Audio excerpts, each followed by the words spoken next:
Le Conseil supérieur de l'éducation aux médias est un conseil en communauté française de Belgique qui regroupe une centaine de personnes venant de différents horizons, de la presse écrite, de la presse télévisée, mais également de l'enseignement, des différents réseaux, parce qu'en Belgique on a plusieurs réseaux, des nouvelles technologies, d'autres conseils comme le CSA, etc. Donc vraiment un environnement très large d'acteurs au niveau de l'éducation aux médias. Le Conseil supérieur de l'éducation aux médias mène vraiment toute une série d'activités d'éducation aux médias de façon à ce qu'on puisse le mieux possible rendre les jeunes critiques et attentifs aux différents médias. C'est surtout les jeunes qui ont accès le plus facilement à ces différents supports.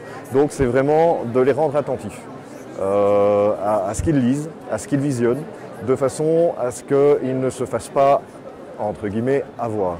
C'est-à-dire qu'ils gardent toujours un regard citoyen. Donc voilà. Et de la même manière, les jeunes maintenant sont également producteurs. Non seulement ils reçoivent l'information, mais maintenant ils ont des moyens tout à fait simples et rapides de mettre l'information en ligne. On pense à Facebook, mais il y a d'autres moyens maintenant, YouTube, etc. On filme dans la rue, on met ça. Voilà. Et là, il y a quand même toute une série d'informations qu'ils doivent connaître, notamment, simplement, les droits.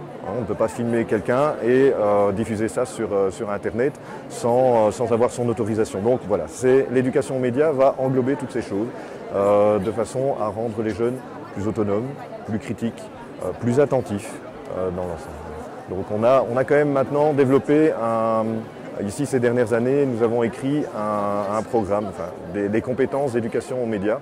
Et on a imaginé que travailler avec les médias ou être dans les médias, c'était passer par 4 phases. Naviguer. On navigue à travers les différents médias, pas seulement faire une recherche sur Internet, mais également naviguer dans un programme télévisé. On peut alors organiser ces différents médias parce qu'on reçoit énormément de médias, on enregistre tout. Voilà. Donc là, il faut savoir organiser, mettre des étiquettes sur les différents médias, les retrouver facilement, utiliser les mots-clés. Et puis, il y a évidemment lire, savoir lire correctement un média, c'est aussi, lire c'est dans le sens large. Regarder un média, c'est aussi le lire, comprendre l'information qui nous est apportée, avoir les compétences techniques pour savoir lire sur les différents supports, mais également se rendre compte de tout l'aspect social, de toute l'importance que la lecture, que le producteur a mis dans son texte, etc. Donc tout le niveau social.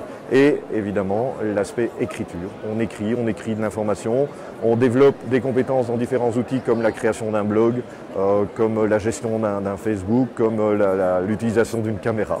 Voilà. Et évidemment avec toujours en tête une idée de quel est le message que je vais porter, à qui, quels sont les effets que mon message va générer sur le public qui va lire mon information. Voilà, donc c'est très largement, on englobe tous ces aspects et voilà, au niveau des médias numériques, c'est très important de donner tous les outils à toutes les personnes finalement, que ce soit les jeunes mais aussi les personnes plus âgées.